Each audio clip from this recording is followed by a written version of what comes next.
Hey, welcome to the Fuel the Fight podcast. I'm Lieutenant Colonel Nick Behringer. Another awesome episode, another awesome guest. I sound like a broken record, but today is a special day because this is somebody I've been trying to have on for quite some time. Busy man. We were trying to line up our schedules. We finally got the stars to align, and I have on for you today Mr. Matt Larsen, the father of Modern Army Combatives. Matt, welcome to the show.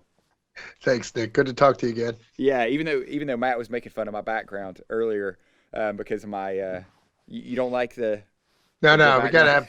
Listen, have you ever seen that thing they have? It's like rate my room. It's yeah. It's where, So you're doing poorly. The curtain I, would be. I need to get some fancy diplomas like yours in the background. That's right. to hang up. Matt, what I like to start off, especially with guests who are currently serving or have served, is kind of can you talk about your Army story and a little bit about your background there? Sure. So, I dropped out of high school in 10th grade in 1984 and joined the Marine Corps because I was way too smart for that place. And then, after 4 years, after spending my teenage years essentially in the Marines, I switched over to the Army to go into the Ranger Regiment in 1988. And so then I was in the 1st Ranger Battalion for about 6 years, including the deployment to the invasion of Panama, and where I jumped in at Torrijos, Tucuman, and then in the first Gulf War as well. So there was only one company plus that went, and so I was part of that. And then after about 6 years there, I went to a reconnaissance company, I Corps Lurs, because you can't switch directly, or you couldn't, at least in those days, switch directly between Ranger battalions. So I was going to 2nd Ranger Battalion, but I had to spend a little time out. So then I was in 2nd Ranger Battalion until the combatives thing started, and I was a squad leader, and then later the headquarters platoon sergeant when combatives really got going. And then from being the battalion kung fu boy at 275, I eventually became regimental kung fu boy, where I was the RASP 2 NCOIC is my official job. And then from there, I went to RTB, to Ranger Training Brigade. That was by design. The RTB was the holder of the doctorate at the time for hand-to-hand combat. So I moved out there so I could rewrite the manual. So I was only out there about a year or something like that. So I did it I was there long enough to do that. And then General Mike Farrader at that time was the commander of the 11th Regiment, which is IOBC, Captain's Career Course, OCS in those days. And so he brought me over with a friend of mine named Troy Thomas to help develop a training course for the cadre. And so that training course eventually started outgrowing the unit, and that became the level 1 combatives course, which then at some point we needed people to supervise. That was only a 5-day course, so we needed people to supervise that crew. So then we created the level 2 course, and then eventually, as it expanded outside of Fort Benning, we created what eventually became the level 3 and 4, which were consolidated later for the Master Combatives Training Course. And so that's how the Combatives School got started. And so I did that until I retired. Then I came back and did it again as a civilian, running the same program for about 5 more years. So that's basically my Army story. No, that's great. And again, legendary, because I'd always hear your name when I was at regiment, and even before anything involving combatives. So it's kind of cool that you were able to progress all the way up to make that kind of culture change, and then now at West Point, training the future leaders of the Army. Yeah. In combatives. One story I want to kind of just lay as the foundation of our conversation that I love that I've heard you told, and that you've told on multiple occasions, but just for some of the listeners who've not heard it, I want you to talk about the fastest runner story. Could you tell that story? Sure. So it's actually about values, right? So I use this story to talk about what, when we say these are the Army values or these are my values, what does that phrase even really mean? So I would suggest it means either the things we really do value or the things that we wish people would value. The Army gives a list of values. And we say, these are the things you should value as a soldier, right? Loyalty, etc. So anyway, the story is, once upon a time, the Chief of Staff of the Army and the Sergeant Major of the Army and their respective entourages, if that's whatever the plural for entourage is. Anyway, they were all in the combative school. This is in the early days. And so I asked the group, collectively, so who's the best runner in the group? And of course they all knew. They were like, oh, Major Longlegs, he just won the Marine Corps Marathon or whatever similar story like that. I was like, oh, that's great. I'm a big fan of running, and, growing up in the Rangers, it's a big running, used to be a big running club, So I said, okay, so who's the best fighter? And nobody had a clue. And I'm like, well, who's the best shot? And, crickets. Nobody had any idea who the best shot was. And so I said, so what you're telling me is that this organization values running over shooting and fighting. And of course they couldn't deny it, because it was obvious. They all knew who the best runner was, because they really did value it. And as much as they'd like to say they valued shooting, that they didn't have any idea. So then, the question then is why? Why did that organization value? It's not because they had like a committee meeting and they said, this is more important or something like that. It just happened subconsciously because of what was going on in the unit. And so I would suggest, that unit, that group, just like most other units in the Army, every morning falls out, right face, forward march, double time, takes off on a run. And what happens a mile into that run is the first person, starts falling back. And so that's, what do we think of that person? You don't even have to say it out loud, but the whole Army thinks the same thing of that person. It's like, nobody wants to be that person, right? So that shows us actually how we can change the values, because it's a good, leaders, smart leaders, they realize what levers they have to make people value the things that we wish they would value. It's not enough to just give them platitudes and say, hey, remember this. You have to take actions and structure their lives and what they're doing in their lives in such a way that it makes it, so that it encourages them to like those things. And so I always give the example, imagine if you wanted them to value shooting. Well, who knew how you did last time you went to the range? Because most of the time that's you, the person who helped you finger whip your score, and then like the clerk, and nobody else, right? Maybe the only thing gets reported up the chain of command is what percentage of people passed and what people didn't, So imagine the difference between that and if you go post the scores on the wall when you come back. So in the company area or the platoon area or whatnot, there they all are, What would happen? Well, we know what would happen. Everybody would walk up to the list, run down to the bottom of it, and be like, Larsen, you shot a 14, you suck at this, right? Like, why would we even give you a rifle? We should make you carry heavy things for the people who can shoot, so they'll be fresher. You know what I mean? So what we've really done is we've induced, we've made it into an informal competition, just like that run is. And you may not realize that that's what's going on a unit run, but it is. It's an informal competition because everybody must take part, and there's the threat of public humiliation if you fall out. I tell the lieutenants around here, you may not like running, but it doesn't matter. You have to be a good enough runner to lead your unit, because if you're the one who falls out, you're going to destroy your position, So anyway, so that's how you would get them. What would happen after we posted the scores next time we went to the rifle range? Everybody would be a little more serious about it, because they know everybody's going to know how they do. And so imagine now, I'm about getting everybody to learn how to fight. How do you do that with fighting? Well, the short answer is you got to get everybody fighting. And that doesn't have to be anything, big. I can tell you the crazy ways we used to do it, but really it just amounts to, like, as part of PT every day, are you rolling? Are you getting people to, neck wrestle or do live ground grappling or et cetera? Because as soon as you do, imagine a platoon, everybody's spread out, paired up, everybody's doing live ground grappling. What's actually going on is we're all judging each other.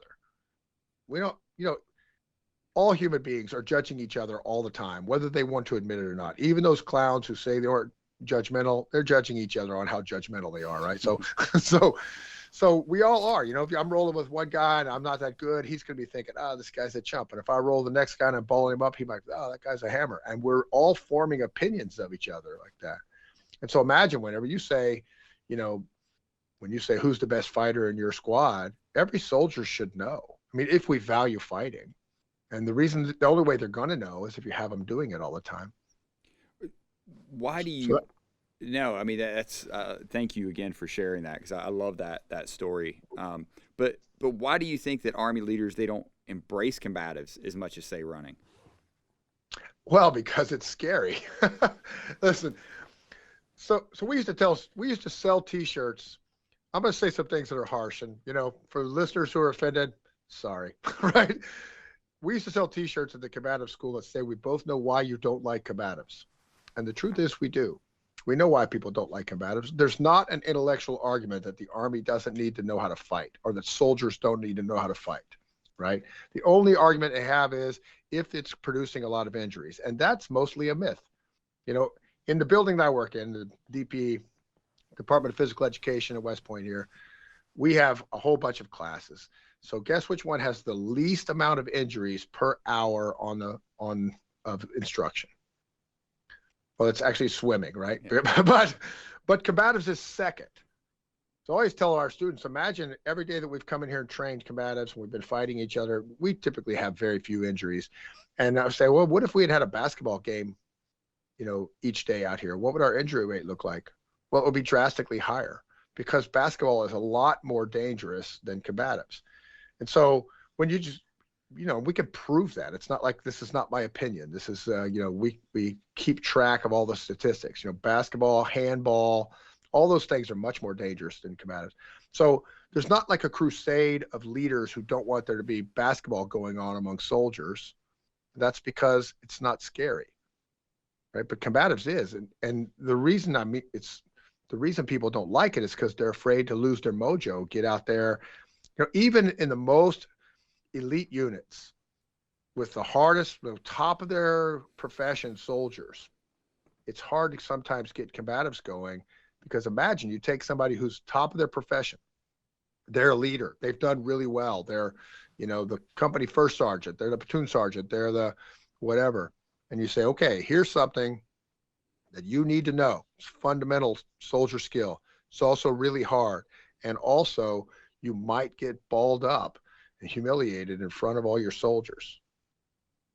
And that's why they don't like it. So the truth is, the truth is that scenario where you're going to get, you know, balled up and humiliated. Combatives is just like public speaking, right? Why are people afraid of public speaking? It's not because they're afraid of injuries. They're actually afraid they're going to, you know, say something stupid and humiliate themselves. And combatives are the same way. People are not afraid of it really because they're going to get hurt. They're afraid of it because they might get balled up. So with that being said, the fear of public humiliation is often more strong than even the fear of death. So you have to know that as a leader, and you have to structure your program around it. You have to be able to say, okay, so how are we going to make sure that the people are not suffering this problem? Like, for example, the very first time we ever did combatives in 2nd Ranger Battalion, when General McChrystal, Stan McChrystal, was our battalion commander, the first people we trained were the platoon sergeants. So after we made the platoon sergeants all the experts, then they were all about it. And we never had any resistance from the leadership from there on out. And it's just demonstrative of, you know, the A, why it's a problem, and B, the approach that has to be taken to get over it. You know, nobody's worried about it among their peers, but they are worried about it among their subordinates. So your program has to keep that in mind, or it's going to fail, you know. No, and it's funny though that humiliation I've seen in some settings, you know, it's people might perceive that, but actually the opposite happens. So I remember watching, I think it was Benning's local combatives tournament, and the garrison commander, he was like an 06, entered, and he fought this lieutenant who was an absolute stud, collegiate wrestler, whatever. And the lieutenant kicked his butt, but he was in the fight, and everybody stood up and just were clapping because, you know, this 06 threw his hat in the ring and went out there and put it all on the line in front of everybody. That's right. You know, it's just thing. What do your soldiers actually expect from you? Or what do your peers actually? Well, they don't expect you to be the best fighter in the platoon or in the company any more than they expect you to be the best runner. No, but they do expect you to hang on the run, and they do expect you to be competent fighter and tenacious, right? They should be able to expect that from their leaders. To kind of draw the point, when General Milley was the 3 Corps commander, at their Corps Combatives Championships, he had the brigade sergeants majors and brigade commanders fight each other in the cage. Now weren't striking; they were just grappling matches. But just imagine that for a second. First off, just the majesty of that idea that the brigade commanders were going to fight each other in front of their men. It's so wonderful. And guess what happened? They were all studs. He didn't ambush them and say, hey, you're doing it this afternoon. He gave them a couple of months out so they could all train up, become proficient. And so they all looked good because they're studs. You don't get to be a brigade commander in the United States Army without being like a top-notch soldier. So those people all have the makings in them of somebody who's going to do well. We just have to, get it in the culture. It's not any different than taking your soldiers on a road march or a run. No. So, with that, as far as getting into the culture, how can the Army do a better job of incorporating combatives into, say, like the holistic health and fitness curriculum? Yeah, so that is actually the key, right? To when I left the combative school, I spent my time consulting for various other organizations and other armies, actually. And the big lesson from not just combatives, this is just sort of a general lesson if you would like to have an influence on an organization's culture, is you got to first design what you're going to do to fit within the existing culture. Okay, so for example, everything in the combatives program in the Army is designed around being able to be integrated into PRT. Okay, so it's taught as a series of drills, and the drills are applicable to various portions of a PRT session. Some of them are good for warming up, some of them are good for the actual main exercise itself, some of them are good for cooling down. So that's on purpose. It's because every soldier falls out and does PT, fairly regularly, right? Most soldiers every day. So if you integrate it into that PRT system, then everybody will have it, right? So I was just teaching a class a second ago, and one of the things I do in my classes here is at some point randomly in the class, I'll call them all to attention and say, the high jumper, starting position, move. And then they all get in a position. I'm like, 1, 2, 3. We do a couple of repetitions of the high jumper, and then I call them, let them relax. And then I say, okay, so why do you all know this? Everybody in the Army knows the high jumper, everybody. And the reason we all know it is because you're expected to. Not that we taught you in basic training, but we expected you to know it from here going forward. So everybody knows it, okay? So we have subconsciously chosen that as more important than the rear naked choke. Like it's true, right? Like we can say that that's not true, but it's true. Now, nobody said, hey, it's more important to know the high jumper than the rear naked choke, right? But because we do the high jump, because we're expected to, because we fall out and do it all the time, we're expected to know it. We're not necessarily expected to know the other. Now, this gets worse, right? Imagine, why do we all know it? Because what happens if somebody doesn't know the high jumper? What do? We say the position of attention, or, the high jumper, starting position, move. And everybody goes to that position, right? Except for that one guy. And we all look at him like he's crazy, And then what do? Then we look at his squad leader, and then your soldier doesn't know the high jumper. And then what happens? The squad leader squares him away, right? Because his soldiers are expected to know it. He has clearly failed. Okay. So if you put combatives into PRT, you get that same dynamic, right? We're going to do 20 repetitions of drill number 1, or the straight arm bar drill from the guard, or whatever, stand in base. And if somebody doesn't know how to do it, everybody look at them like they're crazy. And so imagine, let me get this even deeper. But remember that part of the soldier's creed that says, I am proficient in my warrior tasks and drills? Yeah, well, guess what's in the warrior task and drills? So guess what percentage of the Army is given lip service whenever they're saying that portion of the soldier's creed? Because basic combatives is part of it. that's what you're saying you're expert in when you say that creed, right? Yeah, so there we are. How do you get there? That's the question. You only get there if you put it in the culture and you expect it of people, and then they have to show you all the time. Like I said, why do we all know the high jumper? That's why. And that approach is the only way that's actually going to work. So it's built like that. It's built into the combatives program. And as I said, though, if you think about the task is it's got to integrate into the culture and then be transformative of the culture, right?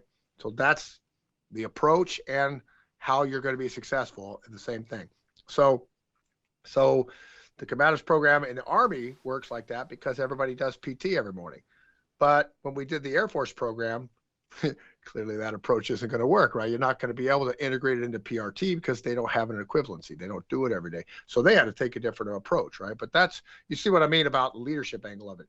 You got to first evaluate your organization. In our organization, we have, basic training, your initial military training. Then we have gates along the way where you get prepared for your next jump up. And then we have, this is what your daily life looks like. This is what your life looks like over the course of a year, 2 years, 3 years, 20-year career. The program is going to be successful. Any program, it's got to integrate within that entire whole in a way that fits at the beginning and then has a transformative effect over time. No, that's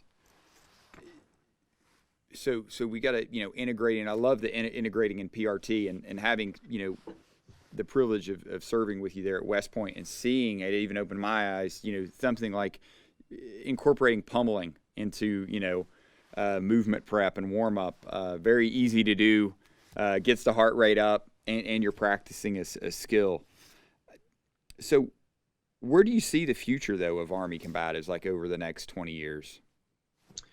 Well, I think that the trend is towards it becoming more and more normal. I would imagine at some point will be integrated fully into holistic health. Combatives is really sort of it's a couple of things. Number one, it's the area where fitness and tactics meet. It's part of, running a control point or a traffic control point. It's part of close quarters battle. It's a part of all those things. It's also part of PT. And so if you do it wisely, it bridges that gap, So I think it's going to become more and more integrated into that portion of the Army. And I would say as well, over time it will start to, as it starts to change the Army and as it starts to have a more drastic effect, I think that we'll also see the program evolving as well. So I think that's it. It's got to become more and more normal.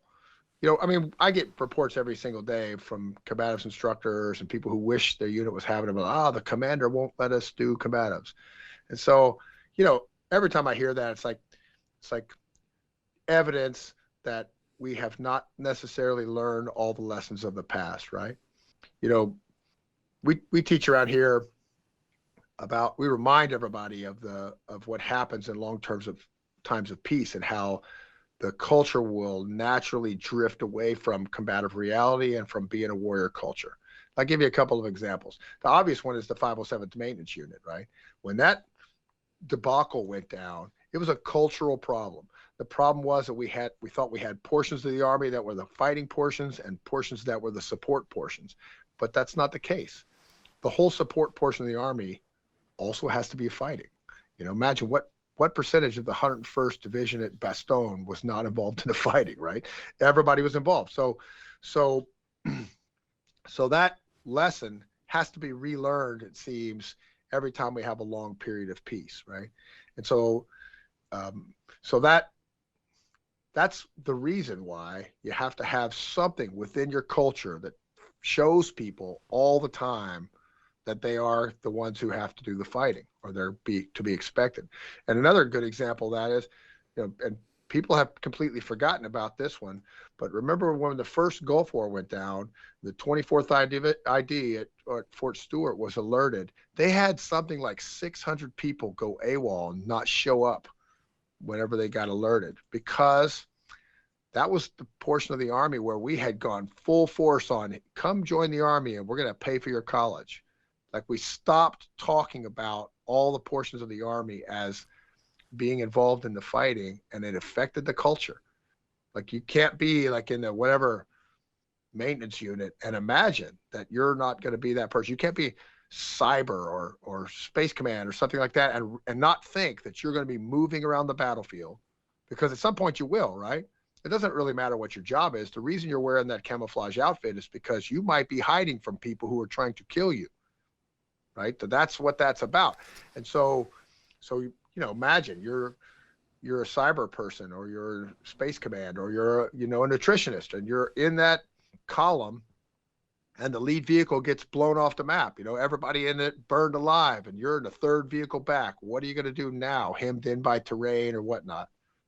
Turns out you're a provisional infantryman, and you're going to get out of that vehicle and fight like an infantryman.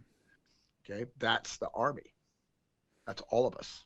No, and that's glad you kind of brought that up, and that the 507th, the maintenance company, and because that was one of the other things I took away from your course, and having the privilege of being there when you taught it and your talks, is the philosophy. It's not just the straight arm bars and the bent arm bars and escape the mount. It was the philosophy that goes along with combatives and what that kind of does to a soldier. Can you talk a little bit more about that, like the importance of like the combatives framework to kind of drive that warrior mentality? Sure. I mean, another thing what I like to do in my classes is I like to ask people, remember that portion of the Soldier's Creed that says, I stand ready to deploy, engage, and destroy the enemies of the United States in close combat. If you think about that for a second, I stand ready to deploy and engage the enemies of the United States in close combat. What percentage of soldiers are there? What percentage of people saying that creed really are about it, right? Yeah, so how do you get them there? That's the question, right? How do we, as the leaders of the Army, but I was involved in the effort to write the Soldier's Creed. That happened after the 507th maintenance debacle. We had a big thing called Task Force Warrior at Fort Benning, and Dave Grange was in charge of it, and there was a whole bunch of things that came out of that. Like, we realized at that time that we needed to do some things to build a warrior culture within the Army, to make everybody realize that they were the ones who might have to do the fighting, right? I mean, the 507th maintenance unit always, if you read the AAR about that, almost every weapon in the organization failed when they were, they got lost, all the weapons malfunctioned. They had no idea how to fight as a unit. And if you look at like Jessica Lynch's interviews that she did afterwards, she'll tell you, like, at that point, she came in like right after 9/11 or like right the day before, something right in something like that. And in her interviews, she says no one told her, you be ready because you'll be doing the fighting, or you might be doing the fighting. Everybody told her the opposite. Don't worry, other people are going to do the fighting. You're in a support MOS. This is a support unit. Okay, so that's a tendency that's always going to happen. How do we fight it as leaders in the Army? How do we make sure? Because why did their weapons malfunction? Their weapons malfunction because they didn't clean them, obviously, right? But why didn't they clean their weapons? We're not talking about one or two. We're talking about the whole unit, right? And that unit had a commander, a first sergeant, an XO, platoon sergeants, platoon leaders, squad leaders. They had all those people, and the culture of that organization, which was just indicative of the larger Army culture at the time, of that portion of the Army, that culture thought that they were not the ones who would have to do the fighting. Yeah. So like I said, what happened after that, we came back and we formed this big, it was a chief of staff was General Shinseki at the time, I believe. And he had this task force warrior formed up where we took all these measures, like teaching everybody how to repel an ambush whenever they're in basic training, and mandating combatives training at all. It used to be required in all, not only in basic training, but also in all NCOS and OES courses. It got a little bit logistically difficult because of the way we structured the program at the time, but But that was required because we knew as an Army that we had a problem. Now, imagine we didn't had 20 years of war after that, right? Well, most people in that war, their war deployment experience was they slept in their chew at night, they went to their office during the day, they had coffee at the Green Bean, right? I mean, Yeah. it's the truth, right? And what that means is that there's a large portion of what our combat veterans who saw about the same amount of combat as the ladies who worked at AFES, and so I'm not denigrating anybody's service, but the ladies at AFES saw that much combat too. And we're not thinking of them as the warriors who need to lead our soldiers in the next. What we need to do is realize how anomalous that wartime experience was. What are the odds we're going to have another major conflict where we form huge bases where most people are almost completely protected from enemy action? And that's going to be our experience. It's much more likely that we're going to have a war similar to the first week or so of the war in Iraq, right? Or most of the war out in the small bases in Afghanistan. Much more likely that sort of thing is going to go on. Look at what's going on in Ukraine right now. Who's not on the front lines there? Who is not liable to see action by the enemy? On both sides of it, everybody involved. Okay, so that's actually the way war is. So there's not such thing as a support unit. There is. You're a support unit who might have to fight. You're a tanker truck unit. Guess what? You're the perfect target for anti-tank weapons, etc. People want to ambush you. So that's actually what it's all about, is how do we. Combatives is a tool. Most importantly, it's a tool for making sure we all remember that we're soldiers first and that we are going to have to be ready to fight. No, thank you for that, Matt. All great stuff there, and I like it, and I try to take your lessons and apply it. Like I always tell my students, hey, you're a soldier that happens to be a dietitian. So passing that mentality along, although we don't have a combatives program here yet. We're working on it. You should be working on it. I can help you. Okay, yeah, I'll be reaching out for that. Where can folks find you? Where can they learn more about you, or do you post kind of information or more about the Modern Army Combatives? So there's I should say that the Combative School at Fort Benning is where they should go when they want to find out about combatives training. That's the number one thing. They put out a whole lot of good documents.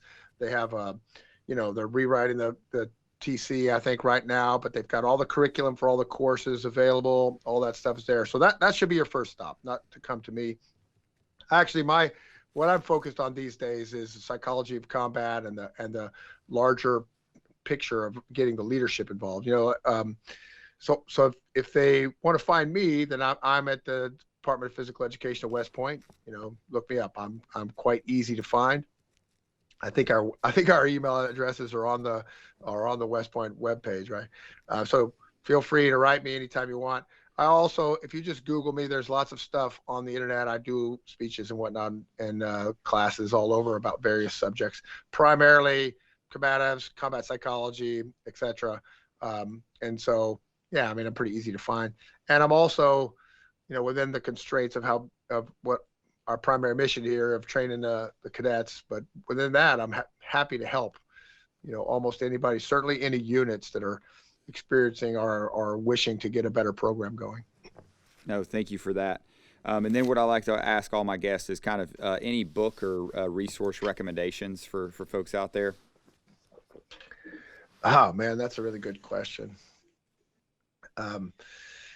So I should say this before we end. So one thing you have to know about combatives is combatives isn't the same thing as civilian martial arts. The biggest mistake that commanders make is to think that the civilian martial arts instructors have any idea how to build an effective program within their unit. Okay, so they don't have a clue. And the reason they don't is because their expertise is training self-motivated people. Imagine if you were at a civilian martial arts school, who comes to the door? people who want you to teach them, and they will pay you money to teach them this skill. Now, what percentage of any, company, battalion, division in the Army is self-motivated to learn how to be a better fighter and willing to put in the time? So that number is so small as to be inconsequential, right? So the real experts on how to do that are the military leaders themselves. The Combatives program has these lessons built in, but they're really just military leadership lessons. All this stuff is the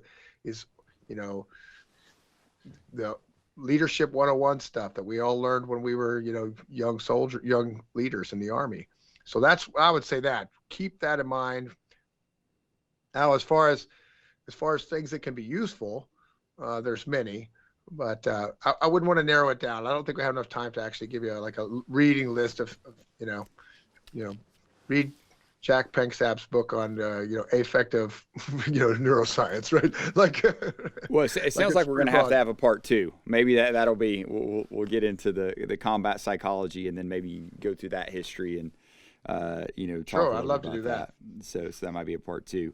But with that said, I know you're busy. You got cadets to teach, and you probably got to take lunch because you've been teaching all day. Matt, thanks so much for coming on. Really appreciate it. I've worked with you for a couple years there at West Point, and I'm still learning stuff. I'm still taking notes. Learn something every time I talk to you. Listen, brother, I know you're doing great stuff down there, but we really miss you up here, and I certainly miss having my friendly neighborhood nutritionist to give me advice all the time. So I'm only a phone call away or a Teams chat away, so I'll definitely be in touch. But thanks again for coming on, and thanks everybody for listening today. Hopefully you learned a lot. You got information where to contact Matt at. If you don't have a combatives program at your unit, reach out to the school at Fort Benning. They'll help you get one set up. Thanks so much.